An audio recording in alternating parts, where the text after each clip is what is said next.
welcome to the deep dive. We're going to be exploring something kind of interesting today. Oh, yeah. Yeah, so we're looking into how even the best of intentions can sometimes... Backfire. Yeah, kind of, exactly. Especially when we're talking about, like, economics and social dynamics and all that. Yeah, it's really fascinating, And to help us unpack all of this... Break it down. Yeah, we've got an expert here with us Hello. who can, make sense of it all. Happy to be here.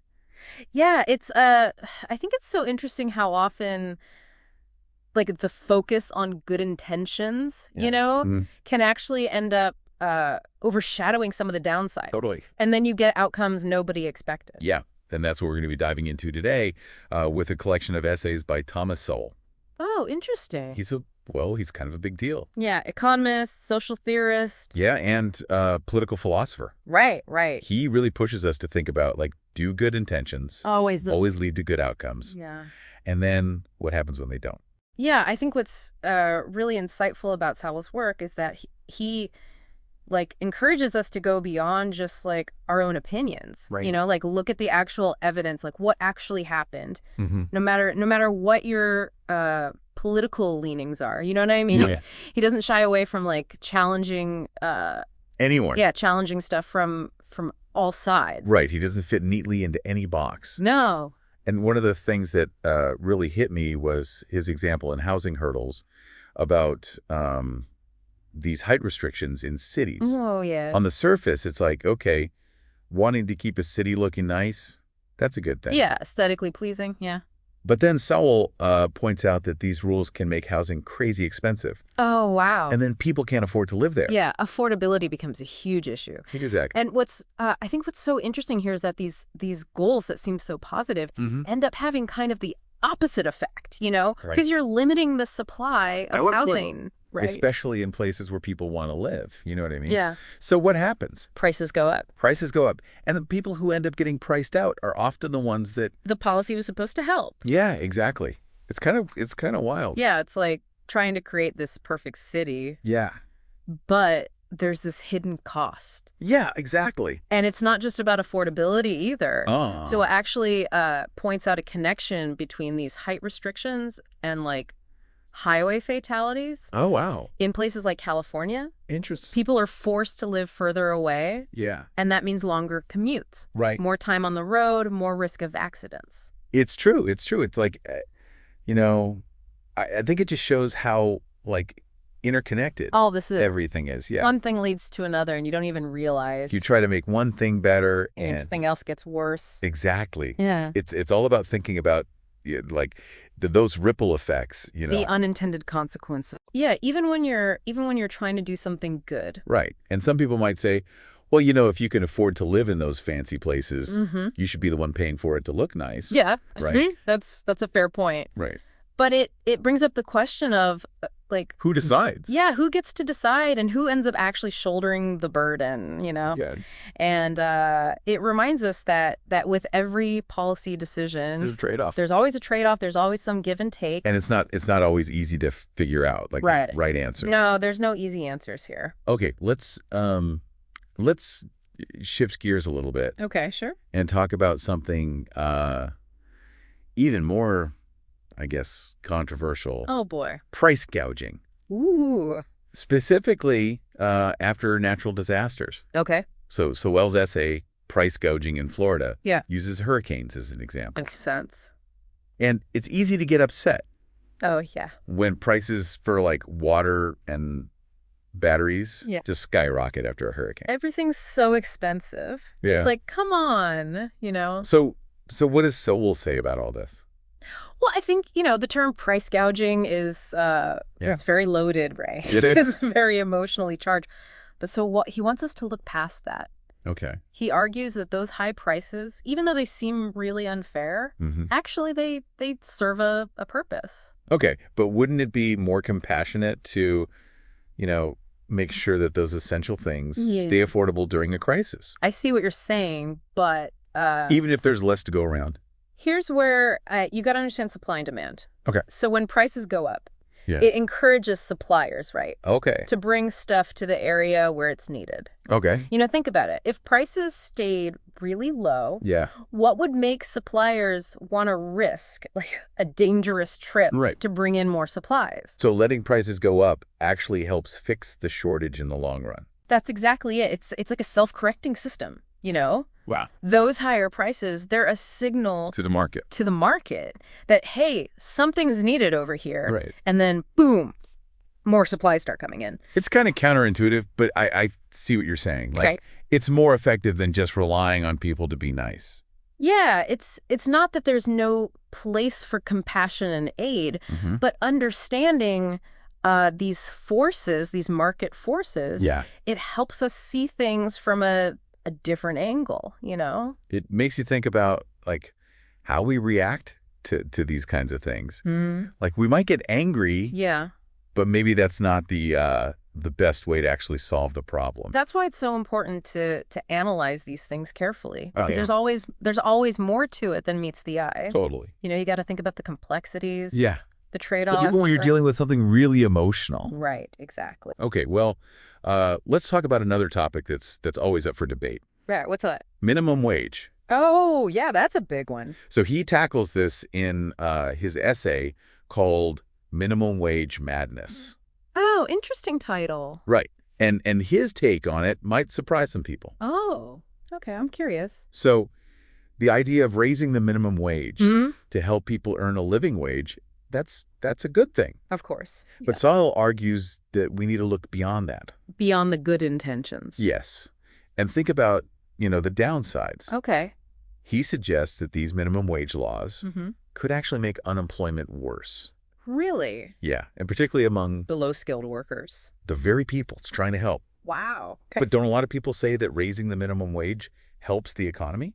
Yeah, they say it puts more money in people's pockets. Right, more money to spend. Which leads to more spending, yeah. How does Sowell address that?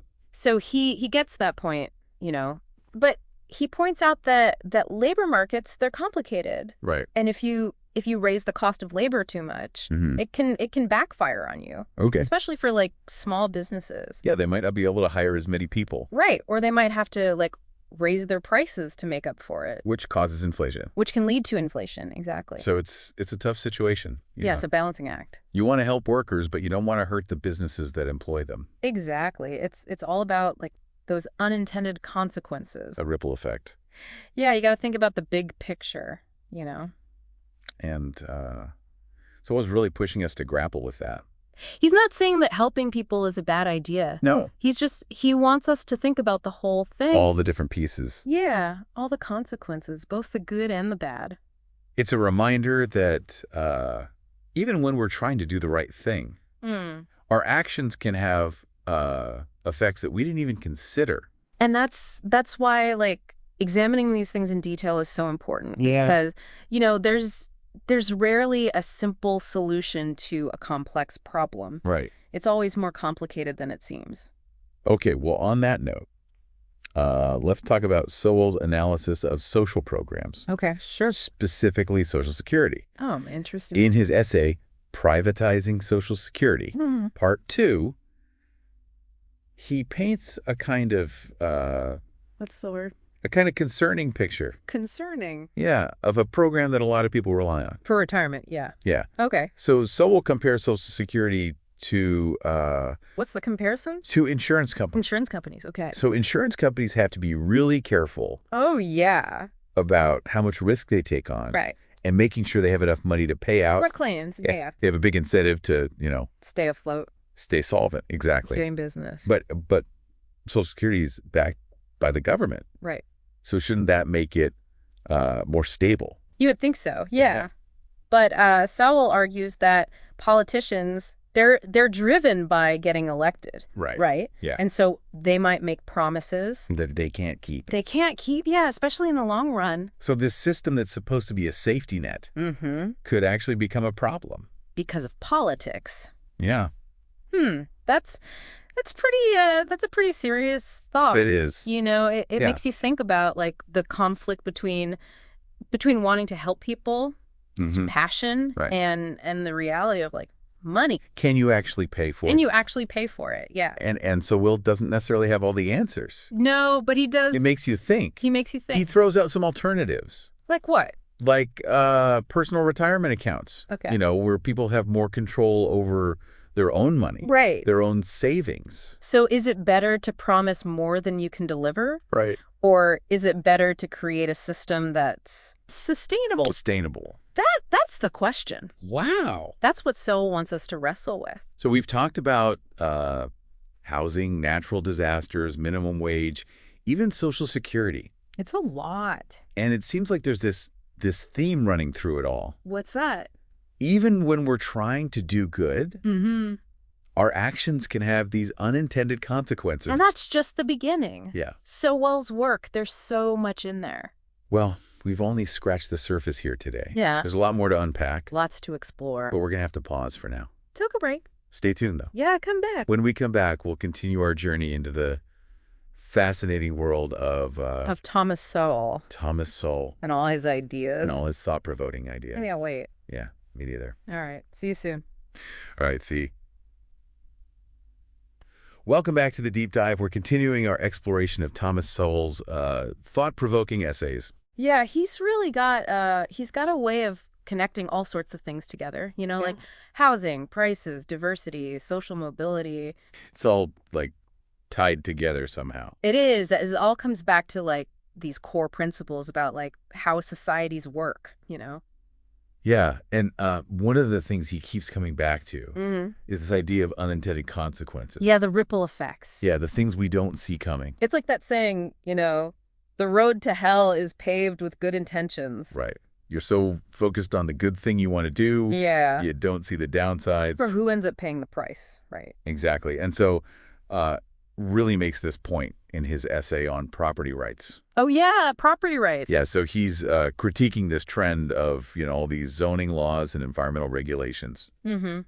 Which, I mean, a lot of them are meant to do good, right? Like protect the environment. Yeah, or preserve communities. But he's saying that sometimes they can actually step on people's property rights without even, like, achieving the good they were supposed to.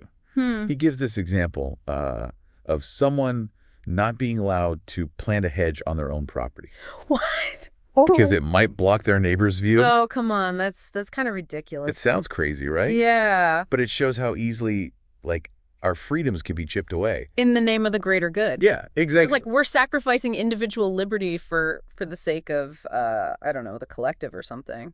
So where do we draw the line then? That's the question, right? How do you balance, like, what individuals need with what the community needs? Yeah, it's a tough one. It is, but so he really pushes us to have those conversations.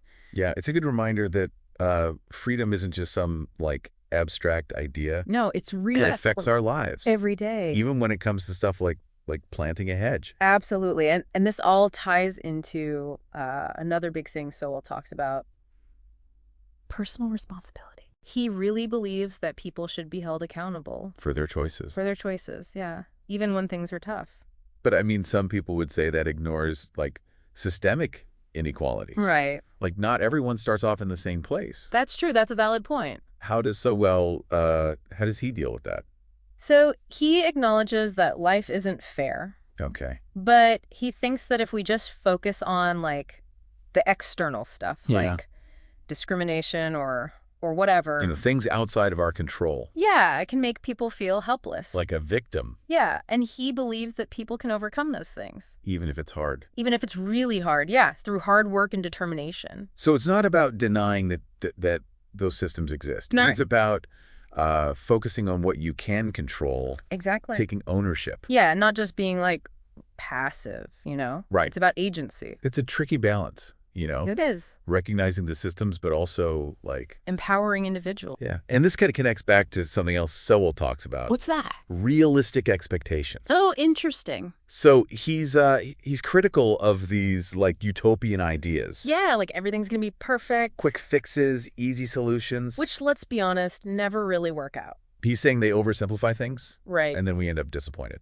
Because the world's just, it's more complicated than that. Yeah, he seems to favor, like, a more gradual approach. Yeah, incremental. Yeah, one that recognizes that things are messy. And that change takes time. Yeah, and you have to focus on what's actually achievable. Not these big, sweeping changes. It's a perspective that I think could be helpful for us here. Locally. Yeah, in our own community, Yeah. as we're trying to figure out, things like housing, affordable housing, education, monopoly development. these tough issues. We got to be careful about those quick fix ideas. Yeah, they sound good. They sound great on paper. But they might not actually fix the real problem. Yeah, you got to get to the root of it. And that's another thing Sowell's really good at. What's that? He can connect history, economics, and social commentary. All in one. Yeah, to tell a really compelling story. And it's all based on, like, real-world stuff. Real-world examples? Yeah, things he's seen, things that have happened in history. It makes it easier to understand even the economic stuff. Yeah, even when it gets complicated. There's this one essay, Older Budweiser. Interesting title. Yeah, he talks about his hometown in Czechoslovakia. Okay. And how, like, government policies that were supposed to bring people together? Yeah, to promote harmony. Yeah. Actually ended up making things worse. Oh, wow. So even with good intentions. Things can backfire. Yeah. And it's not just about, like, the policy itself. It's about the context. The history, the culture. Yeah. That all plays a role. One size fits all doesn't work. Definitely not. Okay, well, let's talk about a more, I guess, sensitive topic. All right, I'm ready. So Sell gets into race and intelligence. Oh, okay. In his series of essays on race and IQ, he looks at the scientific evidence. Which is something a lot of people don't want to talk about. Yeah, it's a touchy subject. It is. I was a little hesitant to read that section. Yeah, I can understand that. It's easy to, get misunderstood. For sure. But I think it's important to approach it honestly. Yeah. To follow the evidence. Wherever it leads. Yeah, even if it's uncomfortable. Sowell's not afraid to go there. Right. He wants us to think critically. Not just jump to conclusions. Or fall back on, like, ideology. Yeah, it's not helpful. So what does he conclude? Well, he's careful to avoid easy answers. That's it. Because it's a really complex issue. Yeah. He recognizes that genetics, environment, culture, they all play a part. But he says the evidence does suggest that genetics does matter.